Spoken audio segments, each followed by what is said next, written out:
Halo, iya Pak, nanti kita meeting jam 3 ya Pak ya? Iya, sesuai dengan jadwal. Oke, makasih Pak. Halo, iya Bu, udah saya kirim ke email.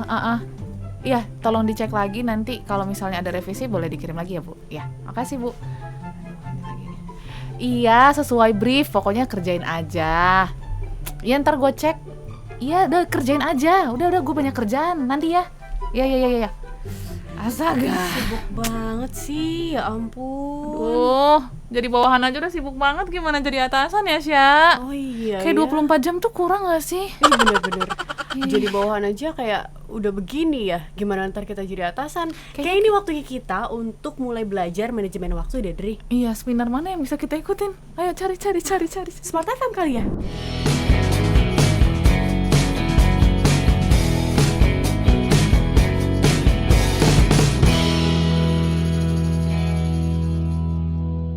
Pasti kamu pernah deh ngerasain kayaknya 24 jam itu kurang banget. Pernah. Pengen kayak di warnet gitu, tambah 3 jam gitu ya. Soalnya kayak semua aktivitas kita lakuin, tapi ada aja yang gak selesai. Ada aja yang kayak, aduh harusnya sih aku kerjain ini, tapi kok miss ya gitu. Aduh, apalagi yang CEO, presidir dan lain sebagainya itu gimana pernah ya? kepikiran gak sih, Dri, apa aja sih yang mereka lakuin? Kok mereka bisa ya memanfaatkan 24 jam waktu yang sama kayak kita dengan lebih efektif dan juga menghasilkan gitu. Sesuatu gitu.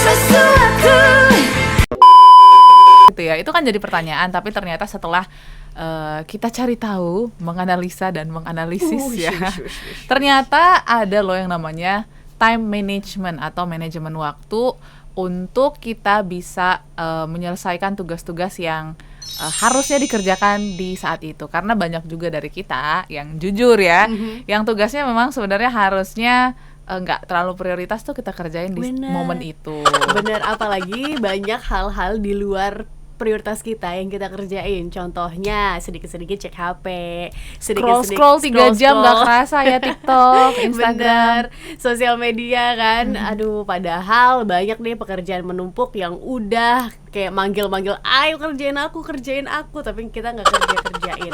Yes. Nah, ini berarti waktunya kita untuk bisa manajemen waktu, smart listeners. Membuat waktu itu selama 24 jam bisa lebih efektif dan sesuai dengan apa yang menjadi tujuan kamu. Yes, karena kalau kita ngomongin pekerjaan ataupun tugas gitu ya, nggak banyak gitu tugas yang mungkin langsung dikasih harus detik itu juga selesai. Biasanya itu ada deadline-nya gitu kan. Nah, bicara tentang deadline, ini ada salah satu salah satu law lah ya, hukum di mana ini pernah dibahas dari Smart Brain Management, yaitu hukum Parkinson Law. Jadi ternyata Sya, kalau misalnya kita dikasih deadline gitu ya, dan kita membuat deadline itu sebagai patokan, misalnya kita suruh bikin closingan nih gitu, atau laporan keuangan yang ternyata tuh bisa dikerjakan selama 3 hari tapi deadline-nya seminggu. Nah, ketika kita kerjain selama seminggu itu akan ada kecenderungan kita menunda-nunda. So semakin luas waktunya itu akan sebenarnya semakin sedikit energi yang kita keluarkan, tetapi semakin mepet waktunya akan semakin besar energi yang akan kita lakukan. Jadi ini harus menjadi pengingat untuk kita ya, kalau misalnya ada deadline tuh langsung dikerjakan, dicicil sedikit-sedikit gitu, jangan menumpuk di akhir dan akhirnya bikin stres, bikin burnout. Banyak soalnya impactnya seperti itu. Dan banyak banget kalau misalnya orang-orang yang nggak kepepet, nggak dilakuin gitu kan. Nunggu ditegor dulu, nunggu kepepet dulu. Dan bahkan ada mindset yang bilang otakku baru kerja kalau bisa, kalau mepet gitu ya. Bener. Itu sebenarnya bukan logika sih, itu lebih ke pressure gitu ya. Jadi kita kayak sebenarnya nggak maksimal sih dengan cara itu. So kita mau ajarin smart listeners nih untuk bisa memanage waktu dengan baik. Yang pertama ini harus kita ubah dulu mindsetnya, Sya. Mindset penting ya, benar. Sebagai basic kan, fundamental. Yes, karena kalau kita ngomongin tentang time management, kita juga harus paham gitu ya, mana yang prioritas, mana yang mungkin kurang prioritas. Kita juga harus bisa mengatur skala ini butuhnya kapan gitu ya, dan rentang waktunya mengerjakannya kapan. Karena ternyata ini dari siaran Pak Sutanto juga ya, bahwa kadang kita tuh kalau misalnya nulis time management, biasanya sering nggak sih Sya, kayak misalnya jam 7 sampai jam 8 kita rapat 8 sampai 10 mengerjakan laporan. Itu sebenarnya nggak teruntut tentang prioritasnya gitu ya. So lebih baik kita tentukan prioritasnya dan ukur skala waktunya. Misalnya berarti kegiatannya dulu. Yes, kegiatan dulu daripada waktunya gitu. Misalnya laporan nih besok harus dikumpul gitu ya. So laporan durasinya berapa jam? Misalnya 2 jam. Terus baru meeting A gitu ya, 1 jam, meeting B. Jadi semakin ke bawah itu list kita semakin unimportant gitu. Jadi kalau misalnya akan dilakukan esok hari itu nggak akan masalah.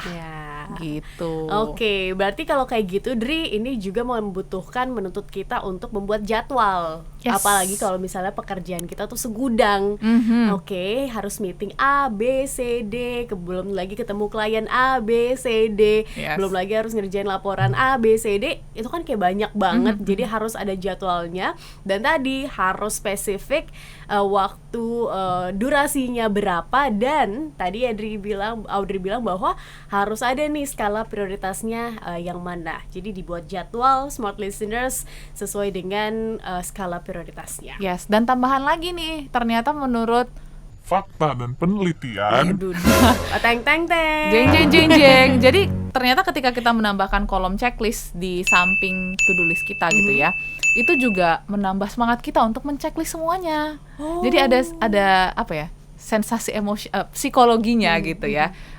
Semangat kita jadi terpacu gitu. Tapi ingat harus ada waktunya, karena ketika kita ngomongin tentang to-do list aja itu tuh nggak detail. Karena otak kita tuh suka yang detail-detail. Jadi mereka akan sangat senang untuk mengerjakan hal-hal yang sangat detail.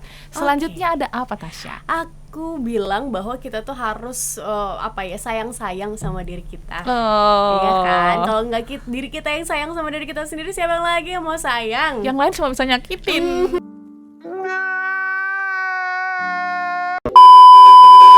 Kan keluar.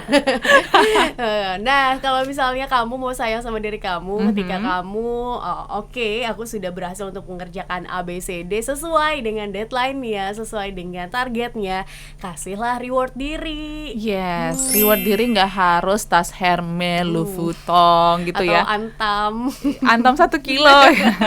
Tapi juga bisa hal-hal yang yang simple gitu ya. Kayak mungkin kamu udah nungguin nih episode drama yang favorit kamu gitu. Kamu bisa tonton sebentar, atau mungkin sekedar tidur siang sebentar, atau beli minuman favorit kamu gitu ya. Jadi harus yang simple-simple aja. Iya, tapi harus digarisbawahi, Audrey.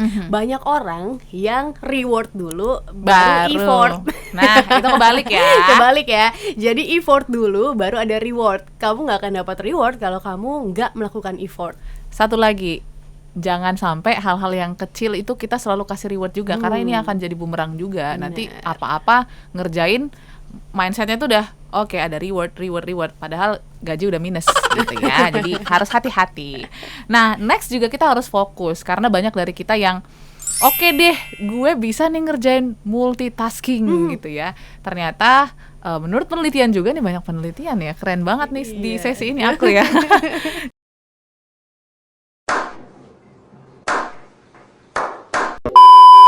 Jadi sebenarnya manusia itu akan sangat-sangat sulit ketika melakukan kegiatan secara berbarengan ataupun multitasking gitu ya. Jadi kita harus hindari supaya result dari apa yang kita kerjakan ini benar-benar maksimal. Jangan sampai kamu ngerjain 2 hal gitu ya, yang karena memang diburu waktu, akhirnya dua-duanya nggak maksimal. Memang harus banyak revisi, harus banyak koreksi, kan jadi buang-buang waktu juga gitu. So maksimalkan ke satu persatu kegiatan yang akan kamu lakukan. Yes, dan terakhir adalah kamu harus berani. Berani menentukan limit kapan kamu harus sampai, detik itu kamu mengerjakan. Berani untuk menentukan this is time for work, this is time for rest. Jadi dipisahkan, smart listeners, karena nggak keren kok kalau kamu itu bawa pekerjaan sampai ke rumah, atau emosi-emosi yang di kantor itu dibawa sampai ke rumah. Itu nggak keren. Aduh, jangan dong. Nanti ujungnya jadi hustle nggak sih? Yes. Kalau mau dibilang aku pekerja keras banget nih sampai nggak tahu waktu, sampai di mana-mana kerja gitu, itu nggak keren kok. Keren adalah ketika kamu bisa menempatkan sesuatu pada tempatnya. Ketika kamu istirahat, ya itulah waktunya kamu istirahat. Ketika kamu bekerja, kamu fokus bekerja. Itu baru namanya keren. Yes, dan satu lagi, berani juga harus kita garis bawahi, karena banyak juga Sya, kalau misalnya kita mungkin dalam perjalanan karir ya, kita udah planning sedemikian rupa jadwal kita hari itu, tapi ada aja kerjaan yang nambah tiba-tiba gitu ya. Nah, berani mengambil keputusan mana nih yang harus jadi prioritas gitu, dan juga berani ngomong kalau misalnya memang kamu nggak sanggup untuk melakukan hal itu, baik kepada atasan ataupun tim kamu. So, semoga beberapa tips ini bisa membuat kita jadi atasan semua. Topi ya. Jangan dong, atasan bos gitu loh. Yes, karena memang kalau kita ngomongin time management ini butuh adaptasi yang cukup panjang. Jadi semangat berproses dan semoga bisa menuntaskan segala aktivitas di hari ini ya.